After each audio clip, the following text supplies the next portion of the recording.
Tonight, Senator Klobuchar standing by with Chris Hayes.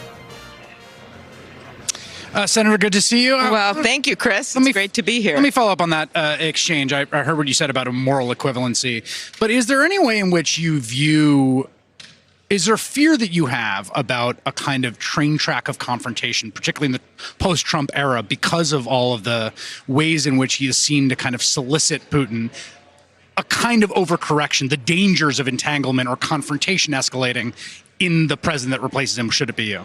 Well, I think that's why it's so important to have someone from day one that's going to change the tone in our politics, stop these mean tweets, and bring people together. I don't think that's naive. I think we need a complete tone change. That's why I put out my 100-day plan. And my reference there to Mr. Yang, who I really enjoy a lot, and I'm glad he's on that debate stage, is simply that he literally was making that moral equivalency. I see Vladimir Putin not as our friend, but our enemy. And I think it has been a huge mistake for President Trump to coddle him and to have the rest of the world watch while he makes jokes with him when the topic is invasion of our election. So then the question is, how do you view a sort of strategy for confrontation or containment or whatever you call it against Putin that doesn't also begin to run risks of actual escalation or military entanglement? So the first of it, like I said on that stage, I want to start renegotiating the nuclear agreement with Russia that Donald Trump precipitously got out of. That is one important area that we need to work with Russia on.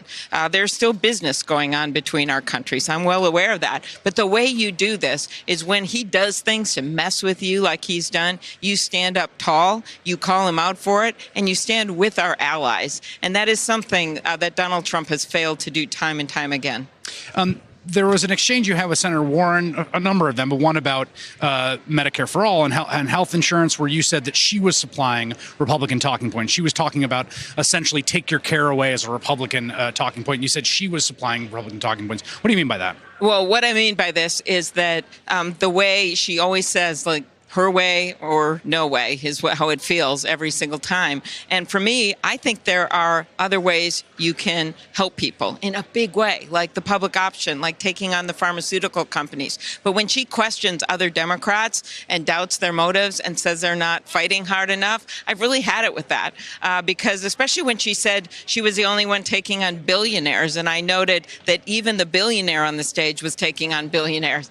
I like Elizabeth a lot. We serve on leadership together, but simply because we have different views on how to win and how to get things done, which I think is the key, that our work doesn't end on election day, that it begins on inauguration day. I don't think she should be taking swipes saying we don't fight hard enough. What do you think about the argument that both Bernie Sanders and she and others make, with those particularly about fundraising, right? That there's something sort of fundamentally kind of focus shifting or corrupting about doing high dollar fundraisers with big dollar donors? Yeah, well, I am someone that has not taking any money from lobbyists, federal lobbyists, and I'm not taking any money from PACs. And I think that's very important. I'm not sure if everyone on the stage is like that. Certainly Elizabeth is. But for me, that's fundamental here because we've got to make that point that we've got to put the people first, unlike Donald Trump that's putting all his cronies first with the tax bill. All right, Senator Amy Klobuchar. Great to see you. Thank you so Thank much. you.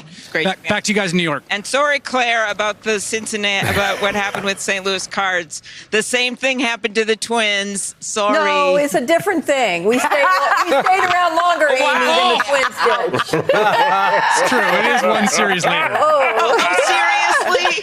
We love the Twins. The Twins are America's team. But Claire, I feel for you because the exact same thing happened to us. Oh, See you later. All right. Good tonight, Amy. Wow. Hey there, I'm Chris Hayes from MSNBC. Thanks for watching MSNBC on YouTube. If you want to keep up to date with the videos we're putting out, you can click subscribe just below me or click over on this list to see lots of other great videos.